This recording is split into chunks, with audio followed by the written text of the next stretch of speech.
Shivraj cabinet की बैठक आज होगी। सुबह 11 बजे मंत्रालय में ये बैठक होगी। जानकारी के मुताबिक बैठक में कई महत्वपूर्ण प्रस्तावों पर मुहर लग सकती है। उद्योग विभाग ने 25 करोड़ से अधिक निवेश करने वाली इंडस्ट्री को मेगा इंडस्ट्री के सामान कस्टमाइज पैकेज देने का प्रस्ताव कैबिनेट को भेजा है।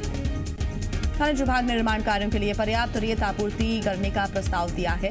स्वास्थ्य विभाग की ओर से कोविड-19 के प्रबंधन में सामुदायिक सहभागिता बढ़ाने का प्रस्ताव और गृह विभाग की ओर से इंटीग्रेटेड सेफ्टी कैंपस बनाने का प्रस्ताव कैबिनेट को भेजा गया है, जिन पर चर्चा के बाद मुहर लग सकती है। राज्यसभा के नवनिर्वाचित सदस्य आज शपथ लेंगे। कोरोना संक्रमण की वजह से यह कार्यक्रम राज्यसभा में न होकर सदन के चैम्बर में होगा। ये पहली बार होगा जब शपथ के दौरान सत्र नहीं चल रहा है। शपथ लेने वालों में बीजेपी नेता ज्योतिरादित्य सिंधिया, समीर सिंह सोलंकी, कांग्रेस नेता दिग्विजय सिंह, मल्लिकार्जुन खड़गे और एनसीपी अध्यक्ष शरद पवार शामिल हैं। छत्तीसगढ़ के राज्यपाल अनुसुईया उइके ने भूपेश सरकार से शिक्षक भर्ती की प्रक्रिया में तेजी लाने को कहा है। राज्यपाल ने इस संबंध में सीएम भूपेश बघेल को एक पत्र भी लिखा है। राज्यपाल को अभ्यर्थियों की ओर से कई ज्ञापन मिले हैं, जिसमें शिक्षक भर्ती में हो रही देरी का जिक्र किया गया। राज्यपाल ने इन्हीं ज्ञापन के संबंध में सीएम को पत्र लिखकर शिक्षक भर्ती प्रक्रिया में तेजी लाने को कहा है।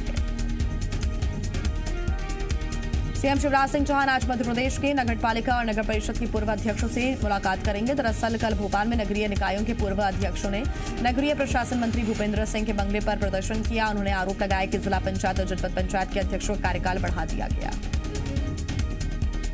साथ ही आरोप लगाया कि अभी तक उनका कार्यकाल नहीं बढ़ाया गया। कल नगर पालिका और नगर परिषद के पूर्व अध्यक्षों से नगरीय प्रशासन मंत्री भूपेंद्र सिंह ने मुलाकात की। उन्होंने बताया कि सीएम शिवराज सिंह ने मुलाकात का भरोसा दिया। उनका कहना है कि नगरीय निकायों के पूर्व अध्यक्षों ने अपनी बात रखी। भोपाल के शारदा विहार में चल रहे संघ के चिंतन शिविर का आज दूसरा दिन है और इसमें संघ प्रमुख मोहन भागवत समेत प्रमुख प्रचारक और पदाधिकारी शामिल हैं। बैठक में भारत चीन विवाद, अयोध्या में भव्य राम मंदिर निर्माण की रूपरेखा पर चर्चा हो सकती है। साथ ही प्रदेश में सरकार, संगठन और संघ के बीच समन्वय को लेकर भी चर्चा हो सकती है। छत्तीसगढ़ में कोरोना संक्रमण पर लगाम लगाने के लिए प्रशासन ने कई जिलों में आज से 28 जुलाई तक टोटल लॉकडाउन करने का फैसला कर दिया है। रायपुर और बिरगांव नगर निगम क्षेत्र में लॉकडाउन लगा दिया गया है। लॉकडाउन के लिए विस्तृत गाइडलाइन जारी कर दी गई है। आवश्यक वस्तुओं को छोड़कर सभी दुकानें बंद रहेंगी। फल सब्जी की दुकानें खोलने के लिए सुबह 6 बजे से 10 बजे तक का वक्त तय किया गया है। सार्वजनिक बसें, ऑटो भी बंद रहेंगे। सरकारी, अर्ध सरकारी और निजी कार्यालय भी बंद रहेंगे। तो वहीं कारखाने या फिर निर्माण इकाइयों को शर्तों के साथ काम करने की अनुमति है। लॉकडाउन के दौरान मंत्रालय समेत सभी दफ्तर भी बंद रहेंगे और इस दौरान सभी अधिकारी और कर्मचारी घर से काम करेंगे। मास्क पहनना, सोशल डिस्टेंसिंग का पालन करना हर परिस्थिति में अनिवार्य होगा। जो इसका पालन नहीं करेगा उस पर जुर्माना भी किया जाएगा। मध्य प्रदेश में भी कोरोना संक्रमण को लेकर प्रशासन सख्त है। भोपाल के कई इलाकों में रात 8 बजे से सुबह 6 बजे तक आवाजाही पर रोक लगाई गई है। पुराने शहर के जुमेराती, हनुमानगंज, मंगलवाड़ा जैसे इलाकों में रात भर लॉकडाउन के आदेश दिए गए हैं। कमलानगर इलाके में भी लॉकडाउन के आदेश जारी कर दिए गए। कलेक्टर ने बेवजह आवाजाही करने वाले लोगों के खिलाफ कार्रवाई के निर्देश भी दिए हैं। जबलपुर में कोरोना संक्रमण तेजी से फैल रहा है, फिर भी लोग सतर्कता नहीं बरत रहे हैं। लोग ट्रैफिक नियमों और कोरोना गाइडलाइंस की जमकर धज्जियां उड़ा रहे हैं। 5 मई से 19 जुलाई तक जिले में 58,433 लोगों के खिलाफ कार्रवाई की गई है और इन लोगों में 59,41,000 रुपए का जुर्माना वसूला गया है। टोटल लॉकडाउन में भी लोग बिना जरूरी काम के सड़कों पर घूमते हुए नजर आ रहे हैं। पुलिस ने 2052 लोगों से 2,10,750 रुपए का जुर्माना वसूला। कोरोना काल में ड्यूटी करने वाले पुलिसकर्मियों का कहना है कि वो जुर्माना लगाने के इच्छुक नहीं होते, लेकिन लोग लापरवाही बरत रहे हैं। ऐसे में मजबूरी में चालान काटना पड़ता है। रायसेन की बरेली उप जेल में 64 कैदियों समेत 67 लोगों के कोरोना पॉजिटिव पर सरकार सख्त है। जेल मंत्री नरोत्तम मिश्रा ने जेलर विनय जंडेलवाल को तत्काल सस्पेंड करने के निर्देश दिए। रिपोर्ट में दोषी पाए जाने पर जेलर पर यह कार्रवाई की गई। नरोत्तम मिश्रा ने कहा कि मध्य प्रदेश में अब कोरोना जांच के बाद ही कैदियों को जेल भेजा जाएगा। तो वहीं इस मामले में स्थानीय विधायक देवेंद्र पटेल ने पूरे मामले की जांच और बरेली में 7 दिन का टोटल लॉकडाउन किए जाने की मांग की है। थर्मल स्कैनर, मास्क मशीन की खरीदी में कमीशन मांगने के आरोप में कटनी के सीएमएचओ एसके निगम को स्वास्थ्य मंत्री प्रभुराम चौधरी ने निलंबित कर दिया है। कोरोना महामारी में इस्तेमाल होने वाले थर्मल स्कैनर, मास्क मशीन की खरीदी में कमीशन मांगने का आरोप है। ऑडियो वायरल होने के बाद स्वास्थ्य मंत्री ने कार्रवाई की। मध्य प्रदेश कल फिर कोरोना विस्फोट हुआ। 24 घंटे में कोरोना के 758 नए मरीज सामने आए हैं और अब तक प्रदेश में 756 लोगों की मौत हो चुकी है। कल 553 मरीज डिस्चार्ज भी हुए। प्रदेश में अभी 7,082 एक्टिव केसेस हैं और अब तक कुल 24,095 कोरोना पॉजिटिव मरीज सामने आ चुके हैं। भोपाल में संक्रमितों का आंकड़ा बढ़कर 4,867 तक पहुंच गया है। इनमें से 1,232 लोगों का इलाज चल रहा है, जबकि 142 लोगों की मौत हो चुकी है। जिला प्रशासन ने शहर के 25 इलाकों में 5 दिन के लॉकडाउन का ऐलान किया। छत्तीसगढ़ में 24 घंटे में कोरोना के 115 नए मामले सामने आए। 270 मरीज डिस्चार्ज किए गए। संक्रमण से कल एक मरीज की मौत हुई। इसके साथ ही प्रदेश में कुल एक्टिव केस 1588 हो गए हैं। प्रदेश में अब कोरोना से 29 लोगों की मौत हो चुकी है। पूर्व मंत्री लखन घनघोरिया को भी कोरोना हो गया है। उनकी कोरोना रिपोर्ट पॉजिटिव आने के बाद कई कांग्रेस कार्यकर्ताओं ने खुद को होम क्वारंटीन कर लिया है। तो वहीं जबलपुर जिला प्रशासन भी उन लोगों से संपर्क कर रहा है जो लखन घनघोरिया के संपर्क में आए थे। करीब एक हफ्ते से लखन घनघोरिया को सर्दी खांसी और बुखार था, जिसके बाद उन्हें निजी अस्पताल में 2 दिन पहले भर्ती कराया गया था। कोरोना जांच की रिपोर्ट नेगेटिव आई, लेकिन अन्य जांचों में उन्हें सीवियर निमोनिया पाया गया। उन्हें एयर एम्बुलेंस से दिल्ली के मेदांता अस्पताल लाया गया, जहां उनकी रिपोर्ट पॉजिटिव आ गई। ग्वालियर में बीजेपी के राष्ट्रीय महासचिव कैलाश विजयवर्गीय ने कोरोना संक्रमण के बीच उपचुनाव को बड़ी चुनौती बताया। विजयवर्गीय ने कहा कि कोविड-19 में चुनाव कराना बड़ी चुनौती है। मध्य प्रदेश की टीम चुनाव आयोग से चर्चा करेगी। विजयवर्गीय के मुताबिक कोविड-19 की सावधानियों के बीच चुनाव कैसे होगा, इस पर बात की जाएगी। अगर चुनाव आयोग कहे तो बीजेपी इलेक्शन के लिए तैयार है। साथ ही विजयवर्गीय ने कहा कि उपचुनाव में बीजेपी बेहतर प्रदर्शन करेगी। बीजेपी में कहीं कोई गुटबाजी नहीं है। बीएसपी विधायक संजीव कुशवाहा और एसपी विधायक राजेश शुक्ला ने मंत्री भूपेंद्र सिंह से मुलाकात की। मुलाकात के बाद एसपी विधायक राजेश शुक्ला ने कहा कि क्षेत्र के विकास को लेकर मिलने आए थे। इस्तीफा देकर बीजेपी में शामिल होने वाले को लेकर राजेश शुक्ला ने कहा कि कांग्रेस की अंदरूनी कलह है, कांग्रेस और उनके नेता जाने। वहीं बीएसपी विधायक संजीव कुशवाहा ने कहा कि कांग्रेस को अपने विधायकों को संभालना आना चाहिए। कहीं न कहीं कोई कमी है, इसलिए तो घर के लोग जा रहे हैं। ऊर्जा मंत्री प्रद्युम्न सिंह तोमर अपने विभाग के कॉल सेंटर का निरीक्षण करने पहुंचे और इस दौरान उन्होंने कॉल सेंटर की कार्यप्रणाली देखी। खुद उन्होंने शिकायतकर्ताओं से बात की और उनकी समस्याओं के निराकरण के निर्देश दिए। आपको बता दें कि गोविंदपुरा में ऊर्जा विभाग का कॉल सेंटर मौजूद है। मध्य प्रदेश में अवैध खनन रोकने के लिए सरकार जल्द ही टास्क फोर्स का गठन कर सकती है, कहना है मध्य प्रदेश खनिज मंत्री बृजेंद्र प्रताप सिंह का। मध्य प्रदेश खनिज मंत्री ने कहा कि अवैध खनन सरकार के लिए चुनौती है, जिसे खत्म करने के लिए नीतिगत फैसले लिए जाएंगे। अवैध खनन रोकने के लिए टास्क फोर्स के गठन पर भी विचार चल रहा है। ग्वालियर में मीडिया से बात करते हुए कृषि मंत्री कमल पटेल ने कांग्रेस पर साधा निशाना। कांग्रेस को लेकर किसानों की कर्ज माफी को लेकर कहा कि किसानों से कांग्रेस ने कर्ज माफी का वादा किया था, हमने नहीं। कमल पटेल के मुताबिक तत्कालीन सीएम कमलनाथ के खिलाफ धोखाधड़ी का मामला दर्ज होना चाहिए। कमल पटेल ने कहा कि कांग्रेस माफियाओं की सरकार थी, लूटने में लगी हुई थी। दिग्विजय सिंह ने 10 साल में, कमलनाथ ने 15 महीने में कर दिया प्रदेश का बंटाधार। ग्वालियर पहुंचे उच्च शिक्षा मंत्री मोहन यादव ने कहा कि आगामी सत्र में अतिथि शिक्षकों से काम लिया जाएगा। उन्होंने कहा कि अभी भी जहां जरूरत पड़ रही है उन्हें मौका दिया जा रहा है। मोहन यादव ने कहा कि संवेदनाएं अतिथि शिक्षकों के साथ है। बैतूल के आमला इलाके में किसानों से बिजली बिल की वसूली के लिए सख्ती अपनाई जा रही है। किसानों ने आरोप लगाया कि घर से टीवी, बाइक्स बिजली विभाग के अधिकारी उठा ले गए हैं। किसानों पर सिंचाई पंप के बिजली बिल बकाया है, जिसकी वसूली के लिए अब किसानों के सामान बिजली विभाग के अधिकारी लेकर जा रहे हैं। कुछ किसानों ने आरोप लगाया कि उनका बिजली बिल बकाया नहीं है, फिर भी उनके घर से सामान जब्त कर लिया गया। मामले में अधिकारियों ने कहा कि मध्य क्षेत्र विद्युत वितरण कंपनी ने किसानों को बिल जमा करने का नोटिस दिया था, बावजूद इसके बिजली बिल का भुगतान नहीं किया गया, जिसके बाद जब्ती की कार्रवाई की गई है। साथ ही उन्होंने सामान नीलाम करने की भी चेतावनी दी है।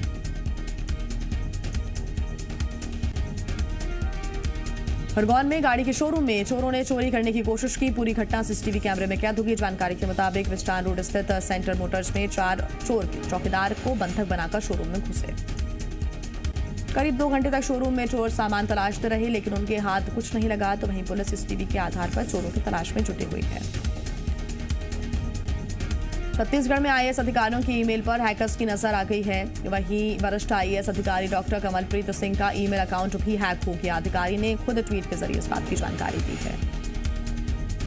अधिकारी को अपनी आईडी हैक होने की जानकारी तब मिली जब किसी अन्य व्यक्ति ने फोन कर उन्हें बताया कि उनकी मेल आईडी से मदद मांगने जैसे संदेश भेजे जा रहे हैं। डॉक्टर कमलप्रीत सामान्य प्रशासन और खाद्य विभाग के सचिव हैं।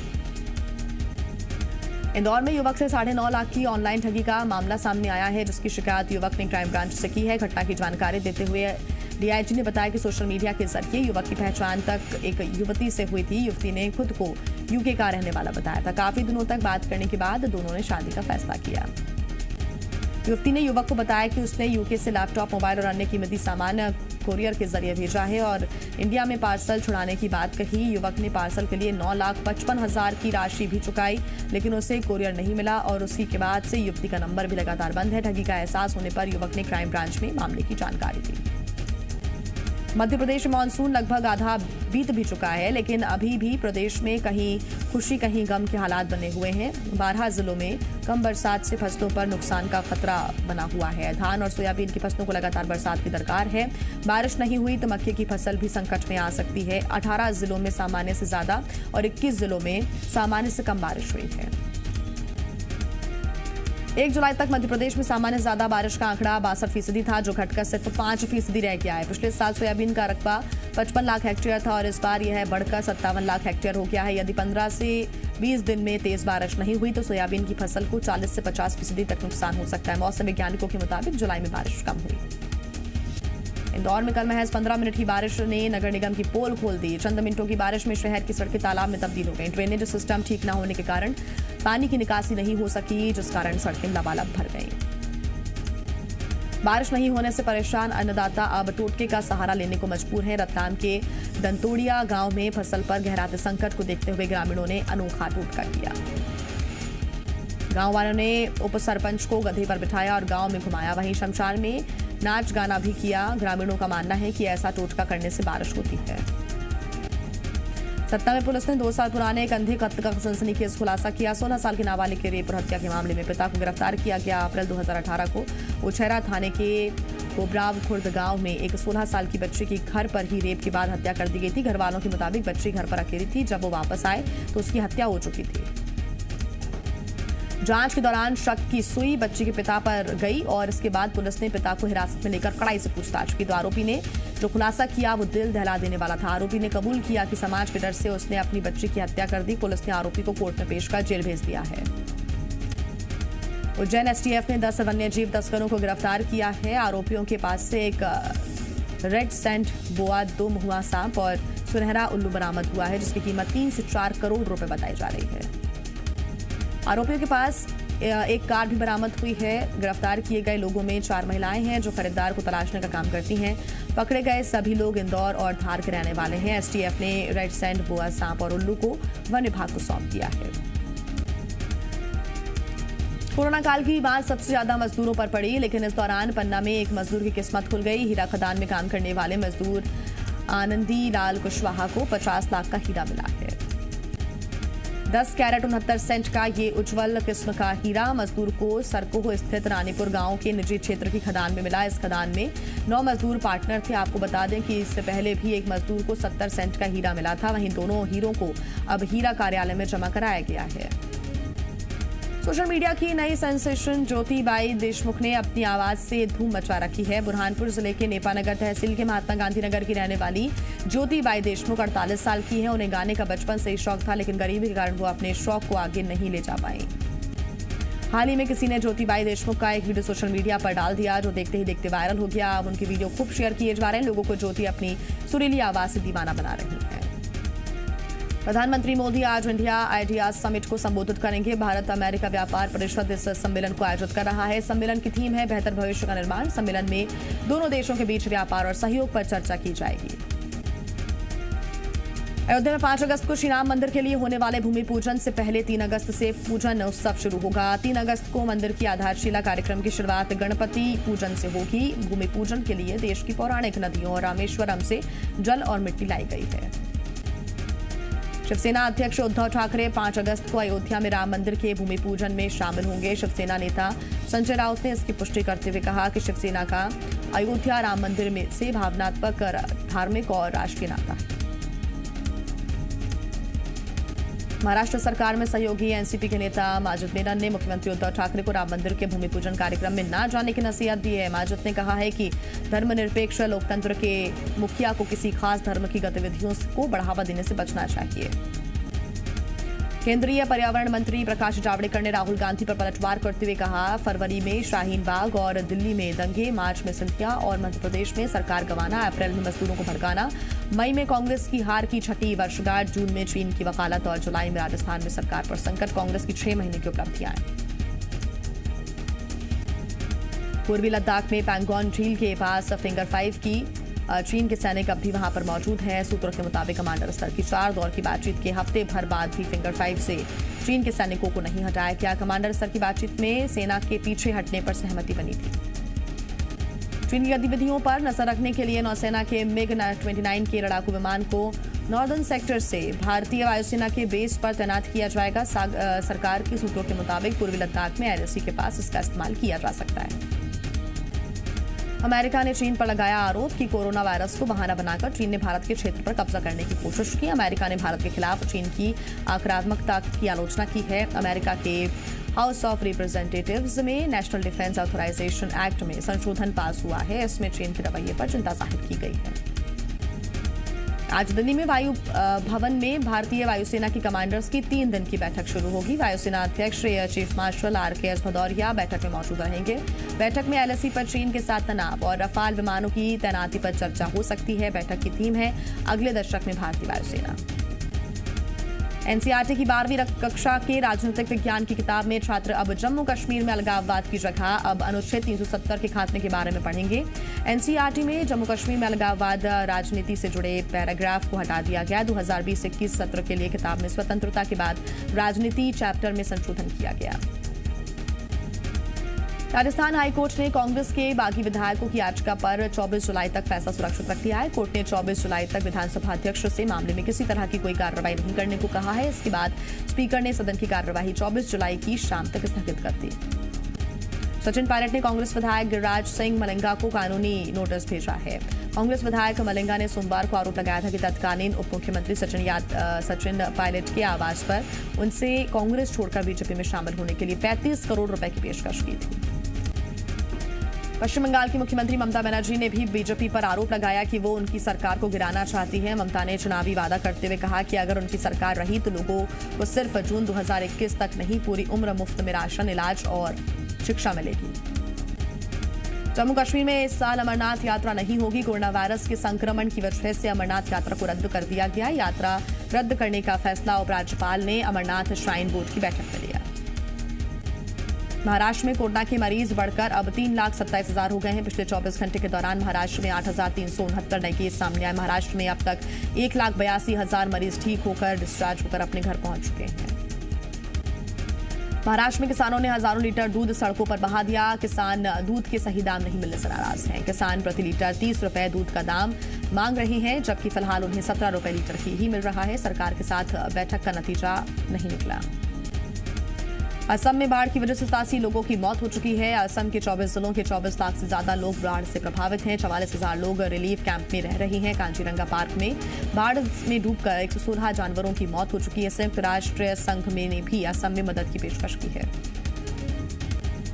बिहार के 8 जिले बाढ़ से प्रभावित नजर आ रहे हैं। दरभंगा, खगड़िया और सीतामढ़ी, मुंगेर, छपरा, मधुबनी, मधेपुरा और मुजफ्फरपुर में बाढ़ से काफी नुकसान पहुंचा है। बिहार के दरभंगा जिले में कई गांवों में बाढ़ का पानी घुस चुका है। गांव के लोग बाढ़ की वजह से सड़क पर रहने को मजबूर हैं। असम के 9 गांव में कई गांवों में बाढ़ आ गई है और ये बाढ़ तब आई जब जलस्तर बढ़ने की वजह से बांध का गेट खोल दिया गया। त्रिपुरा की राजधानी अगरतला में भारी बारिश के बाद आम जनजीवन अस्त व्यस्त हो गया है। अगरतला में कई जगहों पर पानी भरा हुआ है। अदालत की अवमानना के आरोप पर वकील प्रशांत भूषण के खिलाफ आज सुप्रीम कोर्ट में सुनवाई। खुद जस्टिस अरुण मिश्रा की अध्यक्षता वाली पीठ सुनवाई करेगी। विकास दुबे एनकाउंटर की जांच के लिए यूपी सरकार की ओर से बनाए गए न्यायिक आयोग के पुनर्गठन पर सुप्रीम कोर्ट आज देगा अपना फैसला। राजस्थान के रणथंभौर नेशनल पार्क से निकलकर एक बाघ सवाई माधोपुर श्योपुर मार्ग पर आ गया। इससे ट्रैफिक काफी देर तक बंद रहा। अफगानिस्तान के गजनी में एक लड़की ने तालिबान के 2 आतंकियों को अकेले मार गिराया। तालिबान के लोग कमरगुल के मां बाप को घर से खींचकर बाहर ले गए और सरकार समर्थक बताकर हत्या कर दी। भ्रष्टाचार के आरोपों का सामना कर रहे इजरायल के प्रधानमंत्री बेंजामिन नेतन्याहू के खिलाफ लोगों ने यरूशलेम में उनके आवास के सामने जमकर प्रदर्शन किया। यूक्रेन के लुटस शहर में एक हथियारबंद शख्स ने बस में सवार करीब 20 लोगों को बंधक बना लिया। 11 घंटे की बातचीत के बाद पुलिस ने सभी लोगों को सुरक्षित रिहा करवा दिया।